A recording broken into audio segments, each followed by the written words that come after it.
ನೀವು ಹಿಂದೊಮ್ಮೆ ದೊಡ್ಡ ದೊಡ್ಡ ಸ್ಟಾರ್ಗಳನ್ನ ಕಂಡು ಸಿನಿಮಾ ಮಾಡ್ತೀನಿ ಅಂತ ಹೇಳಿದಾಗ ಕೆಲವರೆಲ್ಲ ಕಾಲೆಳೆದಿದ್ರು ತಮಾಷೆ ಮಾಡಿದ್ರು. ಈಗ ಅವ್ರಿಗೇನಾದ್ರೂ ಈ ಸಿನಿಮಾ ಕೇಳಿ ಉತ್ತರ ಕೊಡುತ್ತಾ? ಬ್ಯಾಡ ಗುರುವೆ, ಯಾಕೆ? What is the reason man?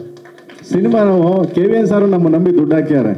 ತಡಿ ಪ್ರೇಮ್ ಒಂದು ಒಳ್ಳೆ ಕತೆ ಕೊಟ್ಟಿಯಾನೆ, ಒಳ್ಳೆ ಒಂದು ಸಿನಿಮಾ ಮಾಡ್ತಾನೆ, ಅವ್ನು ನಂಬ್ಕೊಂಡಿದ್ದೀನಿ, ಒಂದು ಒಳ್ಳೆ ಚಿತ್ರ ಕೊಡ ನೀನು ನನ್ನ ಸಂಸ್ಥೆಗೆ ಅಂತ ಒಂದು ಒಳ್ಳೆ ಬ್ಯಾಗ್ರಪ್ಪಲ್ಲಿ ನಿಂತ್ಕೊಂಡು ನಮ್ಗೆ ಬೆನ್ ತಟ್ಟಿದ್ದಾರೆ. ಅವ್ರನ್ನ ಉಳಿಸೋಣ. ಮಿಕ್ಕಿದ್ ಯಾಕೆ ಯುದ್ಧ? ನಮಗೆ ಯುದ್ಧ ಬಂದು ಸ್ಕ್ರೀನ್ ಮೇಲೆ ಮಾಡೋಣ ನಾವು ಅಲ್ವಾ? ಆಮೇಲೆ ಕಿಂಡಲ್ ಮಾಡೋರು, ಕಾಲು ಎಳೆಯೋರು ಅವರೆಲ್ಲ ಇರಬೇಕು. ಆ ಯುದ್ಧ ಆಗಲೇ ನಮ್ಗೆ ಒಂಥರ ಖುಷಿ ಬೆಳೆಯೋಕೆ ಅಲ್ವಾ? ಥ್ಯಾಂಕ್ ಯು, ಒಳ್ಳೇದಾಗ್ಲಿ ಸರ್. Thank you sir. ತೋರ್ಸೋಣ, ಒಂದೇ ಸರಿ ತೋರಿಸಿದ್ರೆ ಮಜಾ ಇರಲ್ಲ ಅಲ್ವಾ? ಇನ್ ಕೇಸ್ ಕ್ವಶನ್ ಕೇಳ್ತಿದ್ರ ನೀವು ತೋರಿಸ್ಬಿಟ್ಟಿದ್ರೆ?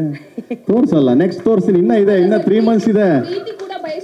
100% ಅದೇ, ಅದನ್ನೇ ಒಂದು ಟೀಸರ್ ಬಿಡ್ತೀನಿ, ಆಮೇಲೆ ಲವ್ ಒಂದು ಟೀಸರ್ ಬಿಡ್ತೀನಿ, ಎಮೋಷನ್ಸೇ ಒಂದು ಟೀಸರ್ ಬಿಡ್ತೀನಿ. ಯಾಕೆಂದ್ರೆ ಜನನ ತಲುಪಬೇಕು.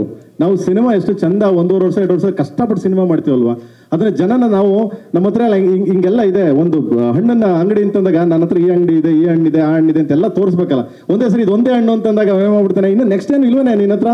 ನೀ ಕೇಳ್ದಲ್ಲ, ಕೊಡ್ತೀನಿ ಬಾರೋ, ನೆಕ್ಸ್ಟ್ ತಗೋಬತ್ತೀನಿ ಬೆಳಿಗ್ಗೆ ಅಂತ. So that's it, important. ಮಾಡೋವಾಗನೆ ಖಂಡಿತ ಮಾಡೋಣ. ಈ ಕಡೆ